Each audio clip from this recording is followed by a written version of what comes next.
Well, hello and welcome to In the Growth Space. My name is David McGlennon and I am your host. I'm really excited about this particular episode, and there's a couple of reasons why. First of all, our guest is amazing. He's a really amazing growth expert in growing businesses. But there's another reason that I'm excited about this episode, and I'll tell you about that here in just a second. Before I get into that, though, I just want to encourage you to go out to your podcast app and give us a 5-star rating. I would love to be able to share our message and our conversations with experts like you're going to hear today with more people, more business owners, more small business owners, more leaders who want to grow either their team, grow their company, grow themselves. So go out to your podcast app and rate and review the show. And please share the show with a friend. We'd really appreciate that. It'd mean a lot to me as well. Now, today's episode had a lot of technical glitches. So you just have one of those days when, the internet gets interrupted. There's all kinds of things going on. And today was one of those.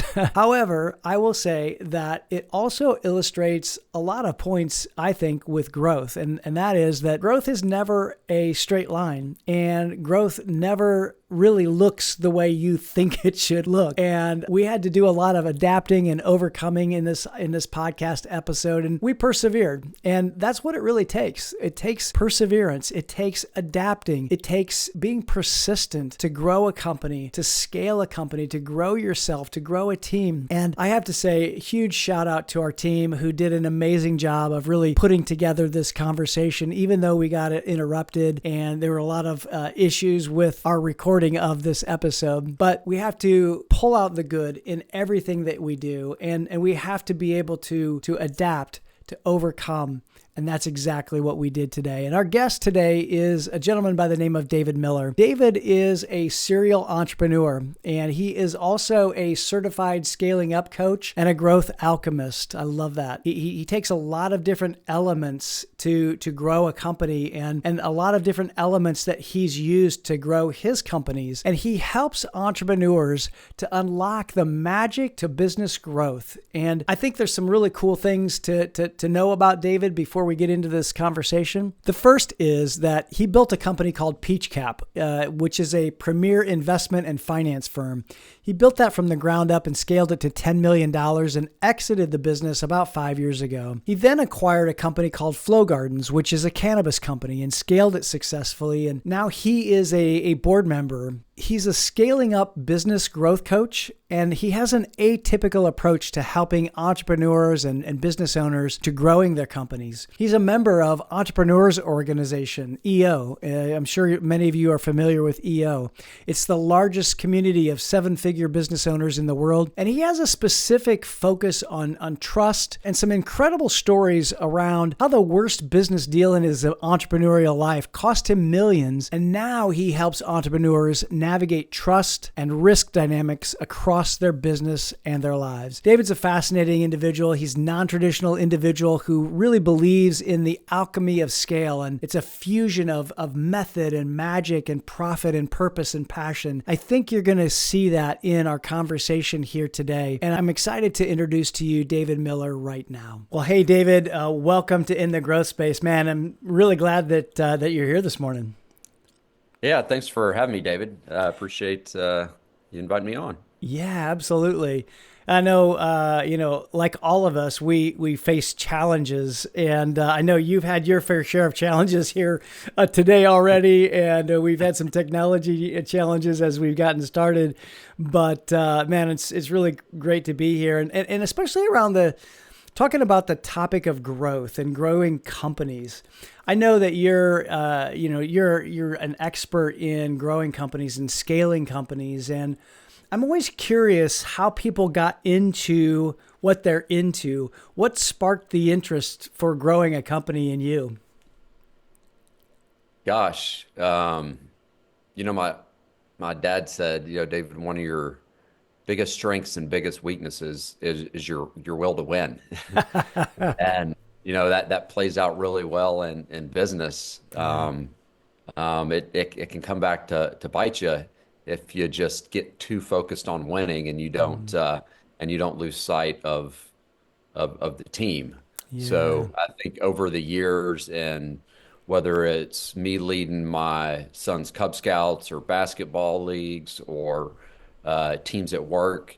It's all about rallying around the team and Mm, knowing that team mindset is what's going to drive everything forward, and just yeah. having a huge passion for leadership, really, David. Oh, yeah. I love that. Well, and I think anybody listening to this podcast knows that leadership is really the thrust or the foundation of any company growth. And I love that.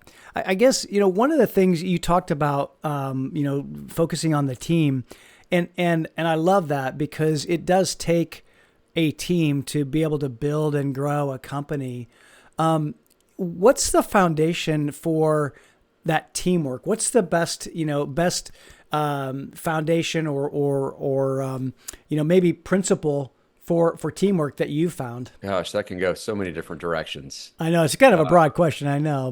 That's interesting. So I was watching an Instagram reel last night, and I immediately sent it to my son, who's a big basketball player, and it was and no bashing this gentleman that I was watching. Everybody has their bad days, but it was the UCLA basketball coach, and he was at a press conference after the game, and they lost. And I didn't see the game, but it was very clear that he wasn't happy with it. And he just started unleashing on the players about how he couldn't be the most driven person. He couldn't want it more than they did. I get it. He was frustrated, but John Wooden was big on leadership. Oh yeah. Won a lot of national championships with UCLA. Yep. And, one of his quotes is, success comes from knowing that you did your best. And Yeah. he also said that, obviously, Love Wooden is be more concerned with your character than your reputation. Yeah. And in looking Yeah. at that coach, I think John Wooden would have rolled over in his grave Yeah. because that he inadvertently just inserted an element of toxicity within those players. Those players are going to listen to that press conference Yeah. and see how frustrated he was with them. Mm-hmm. That's knowing how to communicate with your team, what to say outside the team, Yeah. what to say inside the team, both so the outside world and your internal team can grow and understand the situation that you're in and how you move forward. That sometimes those are two different conversations. So Yeah. Yeah. um, Yeah. yeah, I think it all starts with you, and that's where it begins. Yeah, I love that. And I think that understanding that as leaders, we have to take, in Jocko Willink's terminology, extreme ownership. We have to own our own behavior, and we have to own our own, leadership of our own lives is the starting place for everything. And I know that with that, culture for you is a topic. Leadership and culture is a topic that all comes together in kind of a formula for your scaling and in your scaling system, so to speak. Talk a little bit about the importance of culture in company growth. You have to have that balance of method and magic. Mm, That method being the processes, the logic, yeah, the 1 + 1 = 2, yeah, and then sure. then you juxtapose that and contrast that with the magic or the intuition, the subtleties therein, Mm-hmm. the creativity, Mm-hmm. that imagination where it's 1 + 1 = 3. Yeah, And if you get a lot of those perspectives and just move them together, then that's really the core of building a good culture. Is yeah. there are going to be players on your team that may just be more logic based. They're a logician, and you Mm-hmm. may have some of those, more art focused creatives. And if they're not as balanced as maybe you would like in a perfect situation, Mm-hmm. at least them being open to seeing it from both perspectives, so you can come together for a healthy compromise and move the team forward is key. Yeah, yeah. So it sounds to me like there's like two parts to the equation. There's the systems and the processes, and then there's the people aspect that when you put those two together, the people almost like multiply the processes, in a sense, right? Yeah, exactly. I Yeah. like that. I always am fascinated with thinking about culture as it relates to growth of a company, because I think too many business owners discount that. And I don't know about you and your experience with some of the growth that you've had in your companies. And yeah, I know you've had a couple of exits from businesses, but how did you like implement the culture in your own organization to create that magic? I mean, what was that formula like for you, if there is such a thing as a formula for culture? Yeah, well, I failed a lot, did it wrong a lot. Sure, sure. That's one of the great ways to learn. Not the Right, wisest of ways, but right. but it to me, I didn't establish core values with my first baby or my first company Mm, years into it, and I'm big on principles. I lead with my heart probably more than my head a lot, but having those core values once, even though I knew them in my head, having them written out, having them understood by the employees, why they are the way they are, how it helps everybody, uh, is really the first step in education and getting buy-in from the team there. And then once you have those core values, it's about living them. And by mm, living them, I mean hiring, incorporating core values into your interview questions, oh yeah, sure. letting people go if or action plans Mm-hmm. or corrective actions when they're not in alignment with the core values. Oh yeah. Rewarding employees, whether that be verbal group recognition, if that's what is called for, or whether that's compensation, Mm, performance, what have you. But hiring, firing, and rewarding based on living out those core values is really the next ongoing step. mm-hmm. Yeah, yeah. Yeah, I think that I love the fact that you talked about writing out the values and then being able to incorporate them into pretty much everything that you're doing, and the interviews and even performance improvement plans. I think that's really important for business owners to understand that culture drives everything. It's how you do what you do. And to me, I mean, I know you've got, a phrase around invisible magic, for a company. I think that's part of it, is just that culture, that ability to drive and do what you do at your very, very best. So talk a little bit about the human element in scaling. I know that there's a lot of folks like yourself who talk about scaling a business, and they talk about systems and processes and continuous improvement. And yet I think you take a little bit different approach around, the human element in terms of scaling. So what's your methodology there? How do you incorporate that human element? Because I'm totally into that. Yeah, I think again, David, there's a balancing aspect there of logic and kind of the creativity piece. And one of the things that I had the luxury of seeing was in the financial and tax business is, we did thousands and thousands of tax returns Hmm. for small business owners.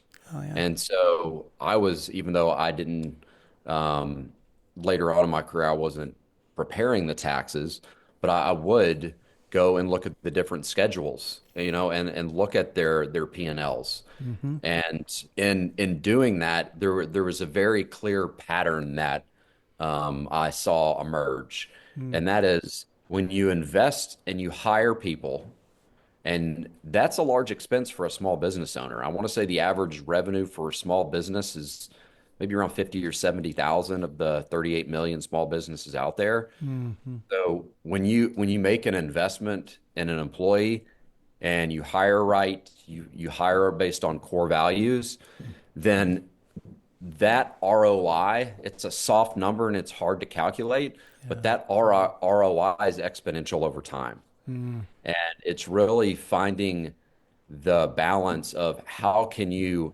invest as much money, as strategically, as tactically as possible in a very short amount of time as you're growing, because growth sucks cash in a business, Right. and cash is the oxygen for a business to grow. Mm-hmm. So, how do you strategically hire those employees? One, so you can build a team, build it right, and then you can start letting go of control and delegating and working together as a team. Mm-hmm. That's really where that exponential growth happens. Okay. Yeah. So letting go is an important part of that scaling process, and also know that that's probably one of the hardest things for a business owner to do. How do you help a business owner or business leader do that? Let go of things and delegate, especially when they're hiring somebody, and this is their baby. I mean, you've had that experience, I'm sure. Yeah. Well, one thing that that's a great question, David. One thing a lot of small business owners are familiar with is what are the pain points and struggles after you've hired someone, Mm-hmm. um, as far as how many resources you've allocated, how much time you've allocated Mm-hmm. to those employees making good, and then they don't work out. Right. So I think it was Sherm who released this figure. It was something along the lines of, and there are a lot of soft numbers with this, but it was you can take the average employee, and this is over a large amount of data.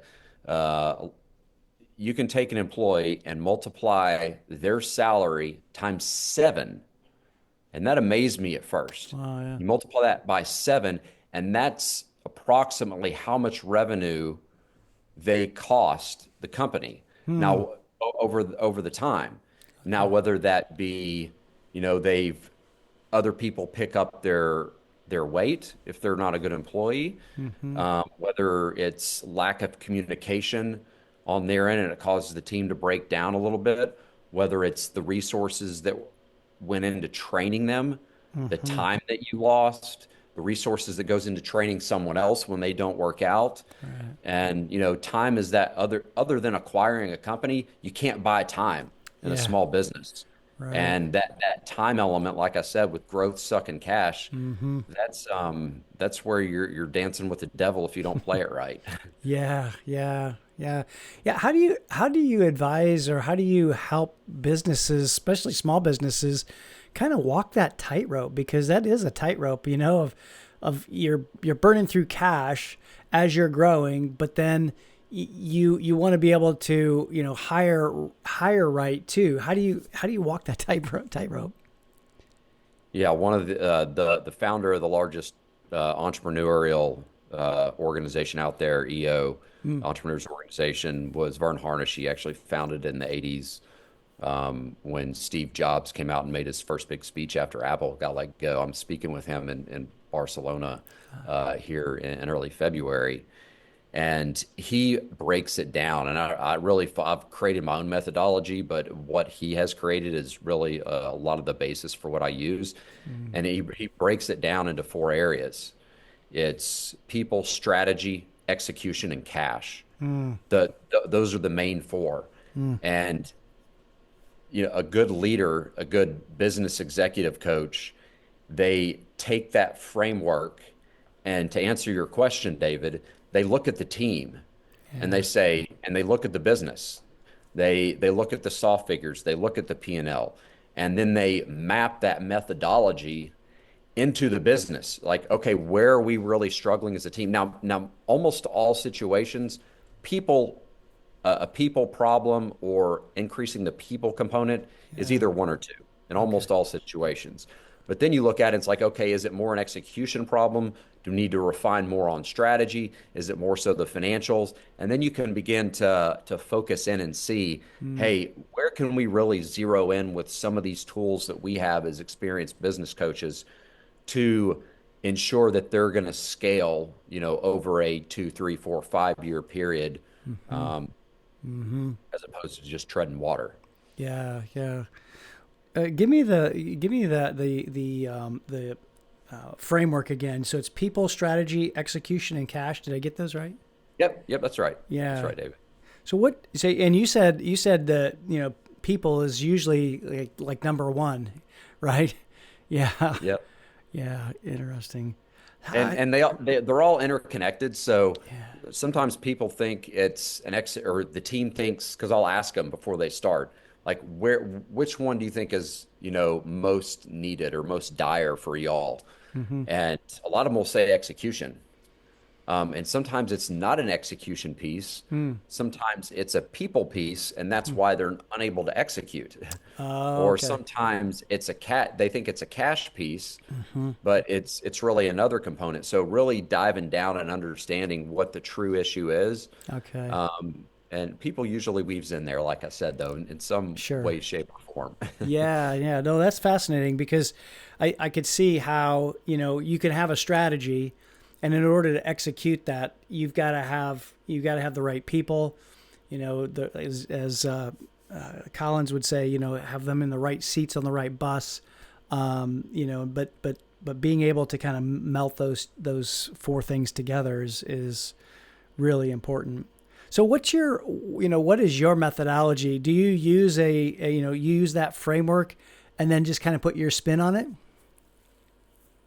Yeah, I mean, there's something that I've created called, and I alluded to it a little earlier, a formula that I've created, proprietary formula called CapEx Flex. Okay. And it's really about, like I told you, it's so critical that that extra money that the business makes is invested correctly, Yeah. and it is methodically applied correctly given each specific business owner situation. Mm-hmm. So it's, how do you invest in these soft investments, i.e., the people and the customers, and acquisitions, if Mm-hmm. you've done the first two correctly and can move to that next step. How do you invest in these? What is a formula? What is an ROIC, return on invested capital, that you can expect to receive if you make these investments? Mm. And business owners, well, they're relentless. They have grit. They're contrarians a lot of times. They ask hard questions. And if Mm-hmm. you don't provide them at least a clear framework as to why something's being done, Yeah. and what they're, you want to be careful on what you expect in the future, because, focus on the process, not the outcome. But if you don't have a framework as to how where you have a high likelihood of how something's going to turn out, Yeah. then they're probably not going to buy into it. So it's Mm-hmm. understanding that formula of how do you invest in your small business, Mm-hmm. and then applying it thereafter. Yeah. Yeah. What and I guess speak a little bit to like where should a small business as they look at their business, where should they invest like first? What's the first thing that they should do in order to start that growth process and start that scaling? It's in the people. If you have, it's, numbers don't lie. If you have one person, two, three people in your business, if you want to scale the business, you're going to have to, have more people. Mm-hmm. So that is going to be the best return on investment, is hiring the right person, having a clear job scorecard or outline of duties, outline of Mm, responsibilities, KPIs, key performance indicators, yeah. specific to the outputs that they can be measured against. Because one of the worst things is hiring a very capable employee, giving them the right job description, and then they don't know what it means to have a good day at work. Yeah, okay, Yeah. my job is to do accounts receivable and accounts payable. Yeah. But, what's my average AR in number of days? What's my average AP in number of days? What are we shooting for as far as the different financial metrics that apply to their job? Mm-hmm. So applying specific KPIs so they can tell themselves, okay, I've had a good day at work. Oh, this wasn't a good day. How am Mm. I going to learn from it? Uh-huh. Because those A players, they're continually wanting to learn and Right. wanting to grow. And if you don't challenge them, they're just going to stay stagnant, at least in my experience, and they're going to get bored. Yeah, sure. It's you gave me a new concept to think about, and I actually just jotted it down because I've never even thought about like what does it mean to have a good day at work, and what is it, what does that look like, and so having almost like a daily KPI is it's really important for any employee and any employee in a company to be able to know how did I do today? and be able to kind of really give themselves that feedback. Yeah, I mean that's spot on, David. And since you said that, like for your listeners, is it's kind of like culture. If you don't establish a culture, if you don't establish core values, the culture is going to be established for you, For you. Yeah, exactly. and it Yeah. may not be what you want. Right, So exactly. how you map that over to a scorecard and really being clear with employees what it means to have a good day or a good week or a good month. If Hmm. you don't tell them, they may walk out of there and be really, really happy because they had a 30-minute conversation with someone, a customer, and it may be that that was a complete drain of their time. It was a bad customer, or Hmm. that may be a poor example, but you want to define to them what a good day is so they're not driven by emotions and being happy about something that isn't moving the company needle. Yeah, no, that's so important. And even your comment about the culture, it's going to develop whether you do it or not. I've got a good mentor, a friend of mine, who talks about culture being either you allow it to happen by default, or you drive it by intention and by design. And I think both of those things, it's gonna happen whether you like it or not. And so making sure that you make it what you want it to be, and designing, hey, for every employee, this is what a good day looks like. These are the behaviors that we want to see. I think is a really key foundation for any business growth. Yeah, I really like that as well. Yeah. What as you've built and scaled a couple of different companies, what do you see as really maybe one of the I don't know if it's one, but maybe one, two, three, I don't know, like keys to actually doing that, and actually as the business owner, what are the things that I need to know to really scale my business? Because scaling is a different animal than just growing a company. I think a large component of it when you're starting out is when you set your goals and you set your targets. Mm. Shoot for the stars, but aim for the moon. Hmm. And one of the things that I've seen and I've been told by people more experienced than me is that people often overestimate what they can accomplish in a year and underestimate what they can accomplish in 3 to 5 years. Yeah. And it just comes down to that brick by brick mentality and philosophy. Just keep doing the consistent, disciplined actions, Yeah. and those are going to continue to yield 1 + 1 = 3 in unexpected ways. And it's Hmm. different in every situation and for every company. But when it comes to scaling, making sure you have very clear goals as to how you're going to accomplish what you want to do in the short term. Hmm. Hmm. Because a year flashes by quick. We're almost at the end of January, and I just thought we said Happy New Year yesterday. Yeah, You no know, kidding. No kidding. Absolutely. Yeah, for sure. Time does fly by. And I think that that's a really good call out to make sure that we're really intentional with what our goals are for the company, and what our goals are for, the quarter, for the month, for the week, for the day. And I know that intentionality for any business owner, especially a small business owner, is key to continuing to grow or continuing or declining. well, David, if you don't Yeah, mind, I'll ask a question to you. I love it. Yeah. I've seen some awesome videos of you and how you lead workshops with executive teams, Yeah. Right. and it sounds like you have a really good understanding of how to move intentionally, whether it's with intention or building a team. What are some of the things that you've seen as, I guess, a strong catalyst for moving teams forward? Yeah. Well, I think obviously having a clear goal is one thing, but also then taking action, taking intentional action towards that goal. And it doesn't have to be big action. It doesn't have to be, as some people would say, massive action. It just has to Yeah. be, an intentional step in the right direction. There's a Henry David Thoreau quote that I absolutely love. if one advances confidently in the direction of their dreams. So yeah, you know the quote that that they will meet with success unexpected in common hours. And I forgot the little endeavoring to live the life they've imagined part, but that part of taking a confident action in the direction of their dreams, I think is probably part of the formula for me that helps teams accomplish what they want to accomplish.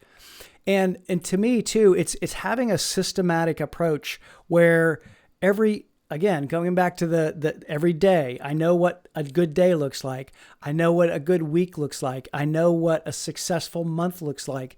And I think if you have those measurements, then as a team, when we look at each other, we can see each other and see the key performance indicators. Hey, how did you do today? How did you do this week? And we can help each other to accomplish those. And honestly, if you've got a leadership team that's really cohesive, I think the ability that they have to encourage each other, but also call each other out is a really key to a high performing company and a high performing team. If you don't mind, I'm gonna steal that quote and I may use it when it comes up. That's all right, David. Absolutely, absolutely. Thank you for sharing that. Well, it's one of my favorites because in a lot of ways it is I think it's a formula for success. It's and Henry David Thoreau, did this experiment, in the full quote is something along the lines of, I know this in my experiment. And it comes from the book, Walden. And what he did is he went out into the woods and he basically got alone and observed some things and thought about some things. And I think that, when we're building a business, when we're building a team, we can focus too much on the mechanics and not so much on the people part of it, the human psychology. And again, it goes back to what he found was if you just take some action, then there's going to be it's a call and response universe. If I take some actions, there's going to be a response. And so then we can continue to take more action. And if we're just going towards our dream, we're going to get there. We just have to maybe make some adjustments along the way. But thanks for that question. I don't often get asked questions on my podcast. So I appreciate that, David. Yeah, absolutely. That's great. Well, and I know that you talk about kind of some invisible things in teams and in companies to grow companies. And one of those is trust. I would love to just kind of hear your thoughts on trust, because I know that I've worked with leadership teams that they know they need to work on trust, and that may be an issue for them. How do you build trust? And maybe what's your take on just having that trust in a leadership team? Trust is a glue of life.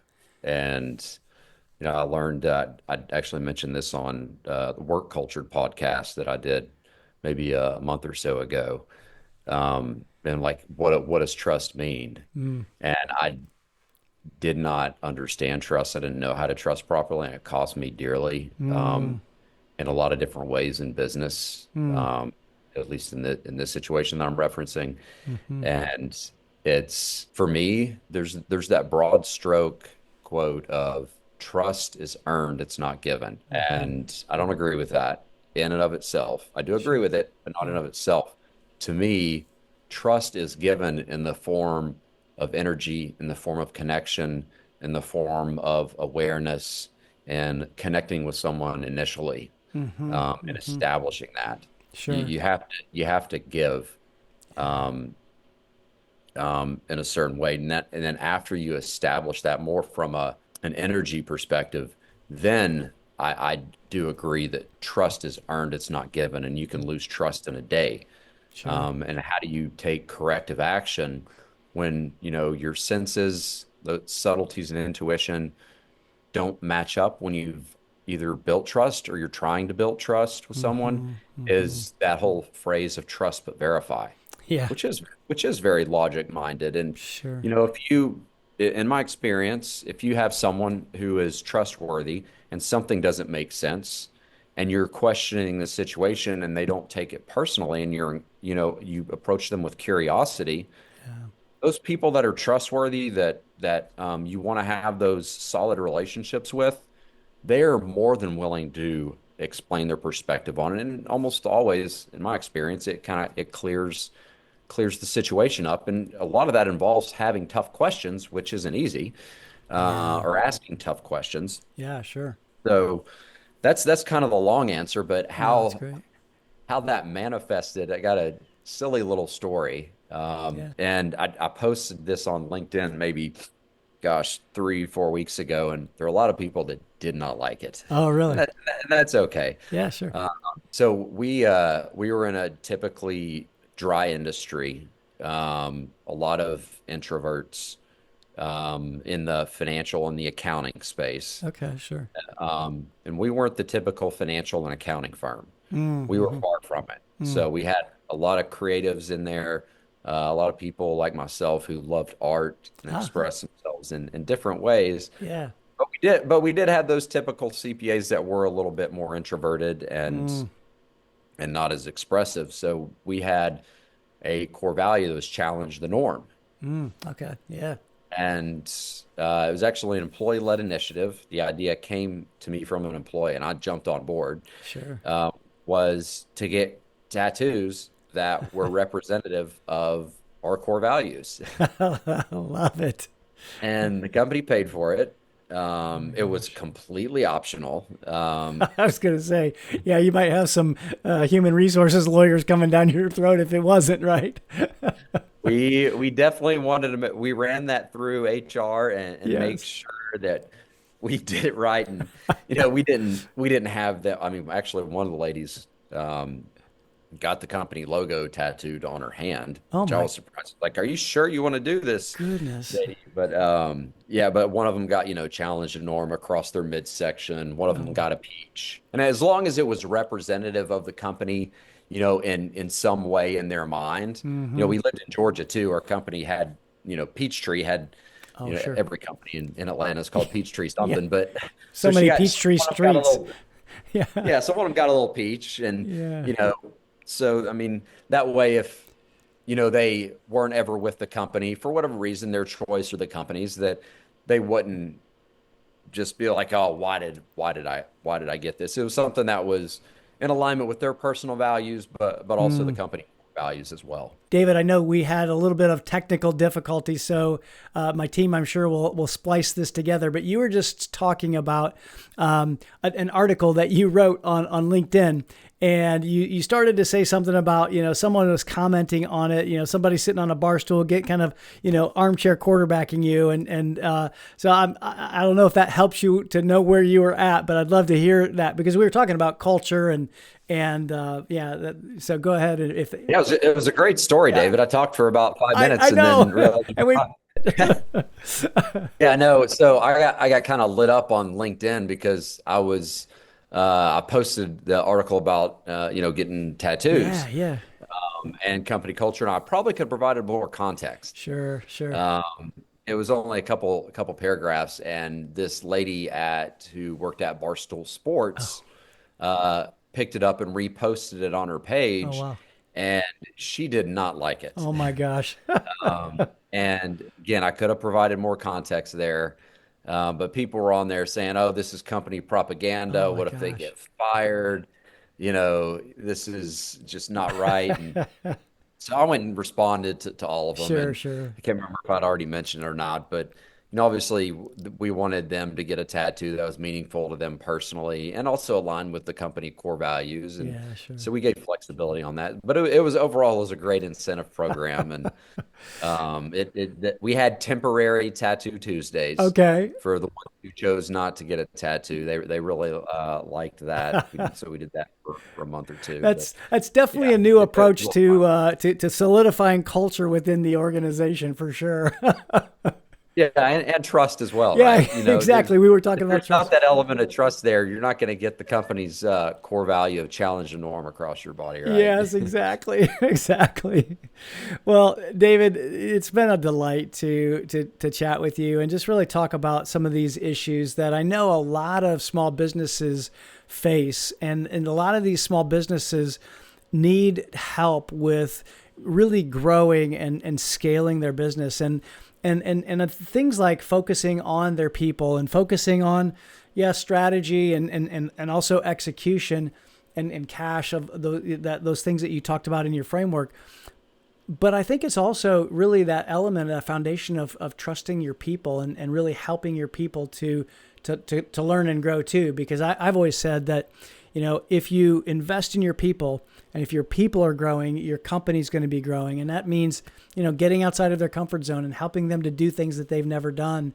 And I think some of the things that you've shared here today have been so key and really in alignment with where I've seen even, some of the clients that I've helped. And I really appreciate that. And really appreciate the insights that you had too, as well. I'm sure there's a book in you somewhere. I wrote a book like, I don't know, maybe it was 8 years ago or so, but I have a new one in my future. I I need to let life process a little bit more. Sure. And sometimes yeah, you just have to let it simmer a little bit, right? Yeah. Yeah, but I appreciate you saying that. That means a lot. Yeah, absolutely. So David, where can people get in touch with you if they would like to, just hear more about your methodology, hear more about, just your insights? Alchemyofscale.com is my executive business coaching Okay. company. And then if they just want to hit me up casually also on Instagram, it's davidmiller.buzz. So davidmiller.buzz. Okay, great. We'll put that in the, buzz like buzz in the media and not buzz like yeah, the other yeah, thing. like your cannabis company, right? Yeah, exactly. There you go. We got it. We got you. Well, David, thank you so much for being on. It's been a delight to get Thank to you, know you a David. little bit and chat with you. So thanks again for your time. Yeah, I look forward to staying connected, and I'm sure we'll talk soon. Yeah, have fun in Barcelona too. Oh, will do. Thank you.